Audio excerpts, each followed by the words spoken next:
Good morning. My name is Ralf Friedrichs. I am an addiction recovery coach, a life coach, an author, and the host of this show, To Take Your Life Back Today radio show. You can see a video version of this if you go to YouTube under channel Take Your Life Back Today show. Or you can Google me at, just type in Ralf Friedrichs. Joy.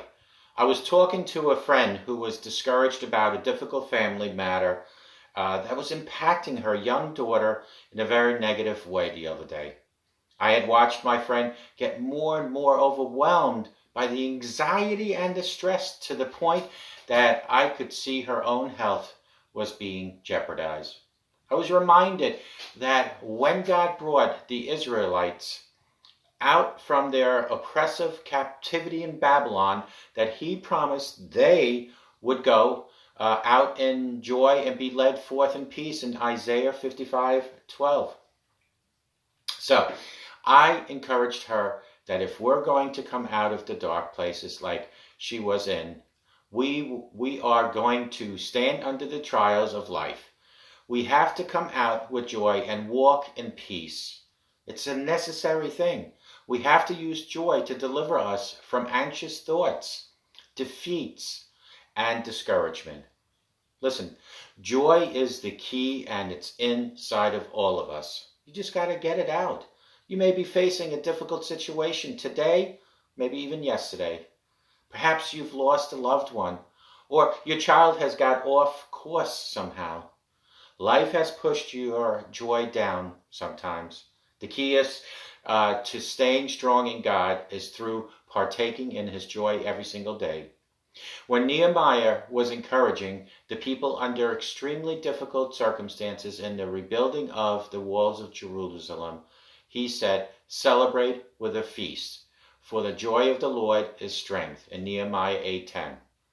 He knew that the only joy of the Lord could help them overcome their discouragement and anxieties over setbacks and enemy threats.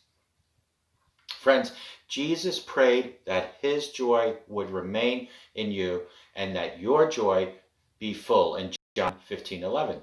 The beauty of joy, my friends, is that Jesus gives us, is that it is not dependent on what is going on around us. His joy is in us. When you said yes to Jesus, nothing changed on the outside, did it? But he gave you a new heart inside and filled it with joy, his joy. He is saying, I've given you exactly what you need to defeat the power and the enemy and stay strong in this life. His joy is inside you, but you must cultivate it. It's a bit like the lemon tree. I had a friend who planted one. He made sure that the soil was right and he watered it, fed it nutrients, cultivated it, and eventually the first lemons that were in the tree finally came out for him to use. In a similar way, you have to tap into his joy, God's joy.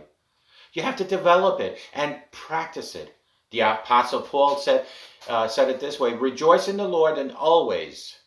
Again, I will say rejoice. Philippians 4:4. To rejoice means to brighten. There's a light of Jesus' joy inside of you. You just have to turn it up and find and release it. Call me at 844-405-HELP. Together we can help each other take our lives back. Be good to yourselves. Always be good to each other. And remember, a simple smile to anyone will help that person change their day and possibly can change your life and your day as well. May God bless each and every one of you. Find the joy, live in joy, ask God for joy, and ask God for guidance and direction daily. And you will find your life to be so